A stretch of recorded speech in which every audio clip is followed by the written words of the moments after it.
अस्सलाम वालेकुम, मैं सैयद दिशाम रिजवी। आज की जो खबर है वो बहराइच पर है, लेकिन उससे पहले मैं बड़ी खबरें आपको दो और बता देता हूँ।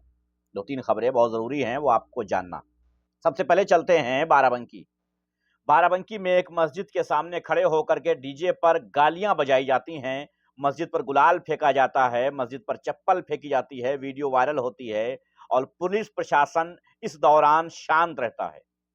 पुलिस प्रशासन की मौजूदगी के बावजूद डीजे पर गालियों वाले सॉन्ग बजाए जाते हैं, मां बहन की गालियां दी जाती हैं, लेकिन वहां पर सब लोग खड़े तमाशाई बनकर देखते रहते हैं। हम आपको वो ऑडियो नहीं सुना सकते क्योंकि वो गाइडलाइंस के खिलाफ के साथ साथ समाज के खिलाफ भी है।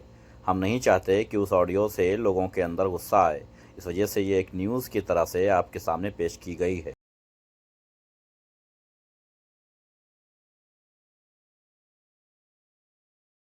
मैं मुसलमानों के सब्र को सलाम करता हूं कि उन्होंने कोई एक्शन नहीं लिया, क्योंकि मुझे लगता है कि शायद सिस्टम यही चाहता था कि मुसलमान कोई एक्शन लें, इस एक्शन के बदले कोई रिएक्शन आवे मुसलमानों का, दंगा भड़के और उसके बाद मुसलमानों को नुकसान पहुंचाया जाए, जैसा कि बहराइच में किया गया। जी हां, अब बताया जा रहा है कि 3 लोगों को गिरफ्तार किया गया है, 40 अज्ञात लोगों के खिलाफ मुकदमा दर्ज हुआ है। लेकिन मेरा सवाल यह है कि जब यह काम हो रहा था, जिस वक्त ये सॉन्ग बज रहे थे, मस्जिद पर गुलाल फेंका जा रहा था, रंग फेंका जा रहा था, जिस वक्त मस्जिद पे चप्पल फेंका जा रहा था, उस वक्त पुलिस प्रशासन कहां था? हर मस्जिद के सामने रुक करके ये कांड किए जाते हैं, तो फिर क्या मतलब कि हर मस्जिद के सामने ही रोका जाएगा? ऐसा क्यों? ऐसा इसलिए क्योंकि अभी कर्नाटका में एक जज साहब ने, जी हां, एक जज साहब ने मुकदमे में 2 लोगों को बाइज्जत बरी किया है, ये कह करके कि मस्जिद के अंदर जय श्री राम के नारे लगाना क्राइम नहीं है, ये अपराध की सूची में नहीं आता है। जी हां, 1 महीने पहले अदालत ने केस सुनाया है, अब उन्होंने जो है अपनी वेबसाइट पर अपलोड किया है, उसमें पता चला, न्यूज़ में आया और दुनिया ने देखा कि जज साहब ने जो फैसला सुनाया है, वो ये कहा है कि अगर मस्जिद के अंदर कोई जय श्री राम के नारे लगाता है, कोई भी अगर मस्जिद के अंदर घुसकर जय श्री राम के नारे लगाता है, तो ये अपराध की कैटेगरी में नहीं आता है। और इसी वजह से ये सारे लोग, ये सारे बेवकूफ लोग जाकर के मस्जिदों के सामने ये हरकत करते हैं, क्योंकि उनको पता है कि सारा सिस्टम उनके साथ है। इसी वजह से ऐसा होता है। इन लोगों की बर्बादी और तबाही लिखने वाला कोई और नहीं बल्कि ऐसे जज, ऐसी हुकूमतें, ऐसी गवर्नमेंटें, ऐसी संगठन, ऐसी सरकार हैं। इन लोगों की तबाही के जिम्मेदार सिर्फ वही लोग हैं, देश की बर्बादी के जिम्मेदार यही लोग हैं। किसी दूसरे धार्मिक स्थल में घुस करके अगर आप किसी दूसरे धर्म के नारे लगाते हैं तो यह अपराध की श्रेणी में नहीं आता है। तो क्या किसी मंदिर में अगर कोई मुसलमान घुस जाए और जय श्री राम के नारे लगाए तो अपराध की श्रेणी में आएगा या नहीं आएगा? यह भी बता देना चाहिए जज साहब को, लेकिन जज साहब ने इस पर कोई टिप्पणी नहीं की। चलते हैं छत्तीसगढ़ के सूरजपुर। जी हां, छत्तीसगढ़ के सूरजपुर में कुलदीप नामक एक व्यक्ति, कुलदीप साहू नामक एक व्यक्ति, तालिब शेख नामक एक सिपाही की बीवी और बच्ची को मारकर 5 किलोमीटर दूर नहर में फेंक देता है। क्यों? क्योंकि कुलदीप साहू और घनश्याम सिपाही के बीच तू-तू मैं-मैं होती है इसी दुर्गा विसर्जन के दौरान, और कुलदीप साहू उस घनश्याम सिपाही पर खौलते हुए तेल की कड़ाही फेंक देता है। मामला संज्ञान में आता है पुलिस के, और जो पुलिस अरेस्ट करने जाती है कुलदीप साहू को, उसके साथ उसी पुलिस में सिपाही शेख मौजूद थे, यानी कि तालिब शेख उसके साथ मौजूद थे। जाहिर है कि किसी थाने की पुलिस है तो वहां अगर कोई सिपाही है तो वो गिरफ्तारी के लिए जाएगा। लेकिन तालिब शेख के ऊपर गाड़ी चढ़ा देता है कुलदीप साहू और उसके बाद उसके घर जाता है, उसकी बीवी और बच्ची को मारकर फेंक देता है। कमाल है ना ये। मुजरिम ये देखते हैं कि हमें गिरफ्तार करने कौन गया है, उसका परिवार कहां है। अगर वो मुसलमान है तो उसके परिवार पर हमला कर दिया जाएगा। और मुझे पूरा यकीन है छत्तीसगढ़ सरकार पे कि इसके खिलाफ कोई एक्शन नहीं लिया जाएगा, क्योंकि उसने एक मुसलमान महिला और एक मुसलमान बच्ची को मारा है, इसलिए कोई एक्शन नहीं लिया जाएगा। कोई दिक्कत की बात नहीं है इसमें, मुझे यकीन है। आपने देखा क्या हाल हुआ है बहराइच में। आप सबको पता है कि बहराइच में क्या हाल हुआ है। बहराइच में जिस तरीके से काम किया गया है, बुरा हाल है बहराइच में। लगातार लोग धमकियां दे रहे हैं, वीडियोस वहां से आ रही हैं। हिंदू धर्म के लोग, जब ये मामला हुआ है उसके बाद धमकियां दिया है उन्होंने कि अब हम ऐसा तांडव करेंगे कि 24 घंटे के अंदर हम ऐसा तांडव करेंगे कि पुलिस प्रशासन भी नहीं रोक पाएगा। और सच है, ये पुलिस प्रशासन नहीं रोक पाया, आप खुद देख सकते हैं। पुलिस प्रशासन या नरेंद्र मोदी जी, अगर आपको हमसे दोबारा वोट चाहिए तो जिसका साथ उसका विकास करना होगा, अन्यथा आप भी सत्ता से बाहर जाएंगे। और ये चुनौती है आपको, ये बंद करिए सबका साथ सबका विकास। आपको वो वोट नहीं देते हैं, आप क्यों उनको प्रधानमंत्री आवास योजना देते हैं, क्यों फ्री में भोजन देते हैं? इसलिए ताकि वो हमारी माता जी को जला सके, इसलिए ताकि वो हम पर पत्थरबाजी कर सके। ये बहुत हुआ, अब बंद होगा। अगर इसका प्रतिकार नहीं हुआ तो 24 घंटे के अंदर वो होगा जो प्रशासन झेल भी नहीं पाएगा। ये वचन नहीं, श्री कृष्ण को साक्षी मान कर शपथ लेता पूरा हिंदू समाज। जय जय श्री राम।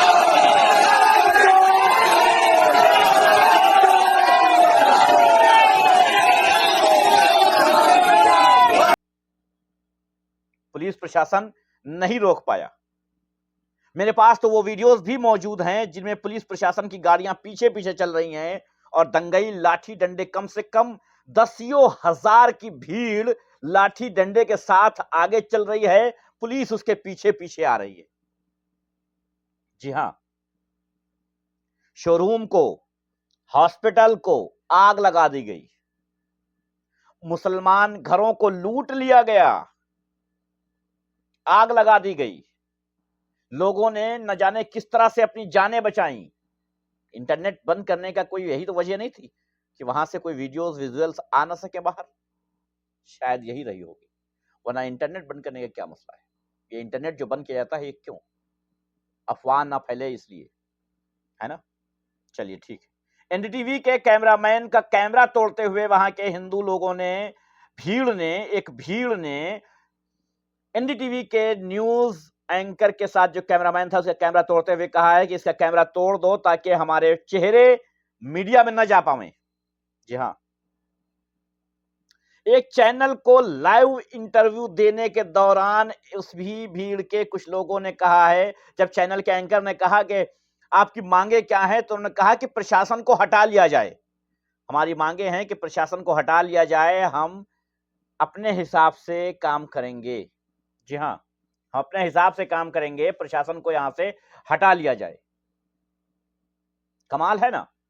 मुख्यमंत्री मिलते हैं पीड़ित के, कौन सा पीड़ित? वही पीड़ित जो घर पे चढ़ के, आपको बता दूं शुरुआत से कि शुरू कहां से हुआ, आप सबको पता है, लेकिन मैं इस वीडियो के जरिए बताना चाहता हूं। झांकी निकलती है दुर्गा विसर्जन के लिए, एक घर पे हरा झंडा लगा होता है। कुछ लोग कहते हैं इस हरे झंडे को गिरा दिया जाए। एक नौजवान जिसका नाम गोपाल मिश्रा है, वो टीन के सहारे ऊपर चढ़ जाता है और उस झंडे को गिराने के चक्कर में उसकी बालकनी भी गिरा देता है। जी हां, बालकनी पे रेलिंग जो बनी होती है, वो भी रेलिंग भी गिरा देता है साथ में। उसके बाद ये ताकत दिखाता है वहां खड़े होकर के, और नीचे से हनुमान जी के नारे लगते हैं। जी हां, बाहुबली के नारे लगते हैं। उसके बाद वो वहां से हनुमान का एक झंडा लेता है, भगवा झंडा लेता है और उसको लहराता है। इसके बाद की वीडियो नहीं आई, लेकिन बताया जा रहा है कि इसके बाद उसी घर के लोगों ने उसे गोली मार दी। ऐसा आरोप है कि उसी घर के लोगों ने उसे गोली मार दी। यह सब कुछ जब हो रहा था तो वहां पुलिस प्रशासन मौजूद था। कोई झूठ ना बोलना, मेरे पास वीडियो मौजूद है। पुलिस प्रशासन वहां पर मौजूद था। कोई ये ना कहे कि पुलिस प्रशासन नहीं था। बिल्कुल सख्ती से मैं मना कर रहा हूं, कोई ये ना कहे कि वहां पुलिस प्रशासन मौजूद नहीं था, पुलिस प्रशासन की लापरवाही थी वहां। नहीं, पुलिस प्रशासन वहां मौजूद था, गारंटी के साथ। ये सैयद इत्तेशाम रिजवी कह रहा है, इसके पास वीडियो मौजूद है। जब ये कांड हो रहा था, जब वो लड़का ऊपर चढ़ रहा था, जब वो रेलिंग को गिरा रहा था, झंडे को गिरा रहा था, जब वो बॉडी दिखा रहा था, जब वो भगवा झंडा लहरा रहा था, वहां पर पुलिस मौजूद थी, वर्दी में मौजूद थी। जी हां, मैं उन सभी बातों को नकार रहा हूं जो लोग कह रहे हैं कि पुलिस प्रशासन की कमी थी, कि वहां मौजूद नहीं था। वो मौजूद थे। उन्होंने ये सब कुछ तमाशा अपनी आंखों से देखा, देख करके भी कोई एक्शन नहीं लिया। जी हां, अब आप कहेंगे अगर मौजूद थी तो एक्शन होना चाहिए था, होना चाहिए था और हुआ, इसमें फर्क है, नहीं हुआ। खैर, उसके बाद का वीडियो मौजूद नहीं है, लेकिन आरोप है कि उसके घर के लोगों ने गोली मार दी। लेकिन उसके बाद की फिर वीडियो मौजूद है। अच्छा, ये वीडियो वही टाइम का क्यों नहीं मौजूद है? सवाल है मेरे पास। नहीं कर सकता हूं ना सवाल, एक आजाद नागरिक होने के नाते ये सवाल कर सकता हूं कि सारी वीडियोस आ गई हैं। नहीं आई है तो सिर्फ एक वीडियो गोली का, असलाहा किसके हाथ में था ये नहीं दिखा है बस, और सब कुछ दिखा है। गोली किसने चलाई, कहां से चलाई, कैसे उसकी डेथ हुई, इंक्वायरी का सबब है ये। उसके बाद उसका घर लूट लिया गया। देखते देखते कई हजार मुसलमानों के घर लुट गए, दसियों हजार की भीड़ निकली, पुलिस पीछे पीछे, एसडीएम पीछे पीछे, सब पीछे पीछे, दसियों हजार की भीड़ निकली। हर एक हाथ में डंडे थे, हथियार थे, हर एक हाथ में। उसके बाद जो विजुअल्स आए हैं, आप सबको पता है कि हॉस्पिटल में आग लगा दी गई, शोरूम में आग लगा दी गई, दुकानों में आग लगा दी गई। जी हां, ये सब कुछ बड़े आराम से होता रहा, सिर्फ इस वजह से। यही नहीं, साथ में तलवार भी देखी गई। न जाने अभी कितनी लाशें बाद में मिलेंगी जो मुसलमानों की होंगी, मुझे ये यकीन है, मुझे ये पता है, क्योंकि हर दंगे में क्या होता है ये साफ जाहिर है। पिछले दंगों से जो सीखा है इन लोगों ने वो अच्छे से पता है। कैमरा तोड़वा दिया गया एनडीटीवी कैमरे वाले कैमरामैन का, ताकि विजुअल्स सामने ना आ सकें। वीडियो बना करके धमकाया गया आदित्यनाथ योगी को, जी हां, मुख्यमंत्री को, कि 24 घंटे के अंदर कार्रवाई होनी चाहिए, इन लोगों के घरों पे बुलडोजर चलना चाहिए, इन लोगों का इनकाउंटर होना चाहिए, वरना तुम्हें हम चुनाव में हरा देंगे। वीडियो मौजूद है। क्या कहेंगे? आखिर क्यों ये सब कुछ हो रहा है? ये सब करने वाले कौन हैं? कहां से आते हैं? मैं बताता हूं, ये वीडियो भी देख लीजिए।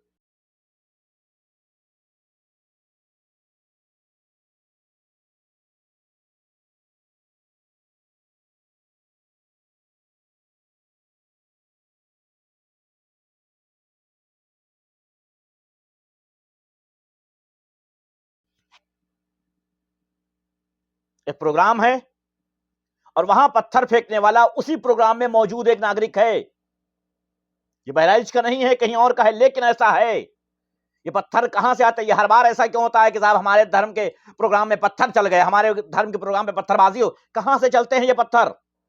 यहां से चलते हैं, देख लो।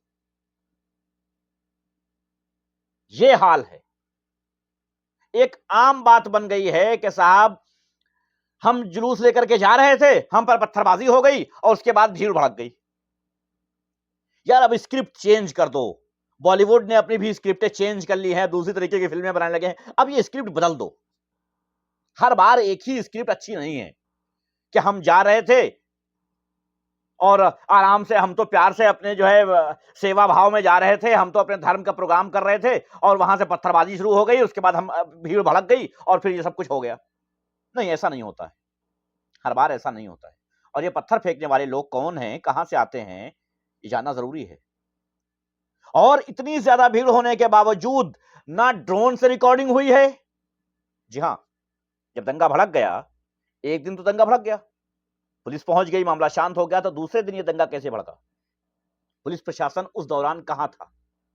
पुलिस प्रशासन ड्रोन की कैमरे से रिकॉर्डिंग क्यों नहीं कर रहा था? पुलिस प्रशासन वहां पर वीडियोग्राफी क्यों नहीं कर रहा था? और वीडियोग्राफी अगर हुई है तो कहां है वो? क्या एडिटिंग की जा रही है उसकी? कहां है? जब शोरूम, हॉस्पिटल, घरों को देख देख करके, मुसलमान नामों के देख देख करके आग लगाई जा रही थी, उस दौरान ड्रोन कैमरे कहां थे? क्या उनको पहचाना गया आग लगाने वालों को? देखिए, बक्सा नहीं जाएगा तो पता है हमको कि बक्सा नहीं जाएगा, किसी भी अपराधी को बक्सा नहीं जाएगा। लेकिन वो बक्सा नहीं जाएगा जो होता है वो सिर्फ मुसलमानों के खिलाफ होता है। मैं जानना चाहता हूं कि इतनी दसियों हजार की भीड़ जब निकली, घरों में आग लगाते हुए, हॉस्पिटल में आग लगाते हुए, दुकानों में आग लगाते हुए, शोरूम में आग लगाते हुए, तो ड्रोन कैमरे की रिकॉर्डिंग क्यों नहीं हो रही थी? जबकि यह मामला 24 घंटे बाद का था, 24 घंटे मौजूद थे। क्या यह छूट दी गई थी उनको? क्या ये गुजरात 2.0 था? क्या कहा जाए। आखिर जो लगातार अब तक विधायक कहता आ रहा था नीतीश राणे, अब तक जो लगातार दीपक शर्मा कह रहा था कि 2002 वाला कांड दोहराना होगा, क्या वो कांड दोहराया गया है? क्या गिरिराज सिंह के कहने पर यह काम किया गया है? अब तक आदित्यनाथ योगी, प्रधानमंत्री नरेंद्र मोदी और मोहन भागवत ये क्यों कह रहे थे कि बटोगे तो कटोगे, एकजुट होना है, एकजुट होना है। क्या एकजुटता ये थी? क्या ये एकजुटता है? पुलिस प्रशासन आखिर कहां था? पुलिस प्रशासन उस दसियों हजार की भीड़ में पीछे गाड़ियों से क्यों चल रहा है? क्या कर रहा था? कहां था? सवाल हैं और इसके जवाब नहीं। आप देख सकते हैं किस तरीके से नंगा नाच किया जा रहा है। सवाल तो बनते हैं, एक आजाद भारत के नागरिक होने के नाते ये सवाल बनते हैं, क्योंकि इसमें जो मरा है वो भी एक नौजवान था और जितनों का नुकसान हुआ है वो भी भारत के ही हैं। फर्क नहीं पड़ता कि ये किस धर्म से है, फर्क ये पड़ता है कि उनके परिवार कितने साल पीछे चले गए। फर्क ये पड़ता है कि उनके परिवार खत्म हो गए, लुट गए, बर्बाद हो गए, तबाह हो गए। इस दंगे में भी हजारों घर बर्बाद हुए। सोचना होगा, समझना होगा, हर बार ऐसा क्यों होता है? इसकी जिम्मेदारी कौन लेगा? क्या पक्ष विपक्ष पर और विपक्ष पक्ष पर ऐसे ही आरोप प्रत्यारोप करते रहेंगे बस? क्या हिंदू मुसलमान पर और मुसलमान हिंदू पर ऐसे ही करता रहेगा बस? नहीं, यह जिम्मेदारी शासन और प्रशासन की है। उन्हें बताना होगा, उन्हें दिखाना होगा, करके दिखाना होगा कि आखिर यह क्यों हुआ, इसे रोक कर दिखाना होगा।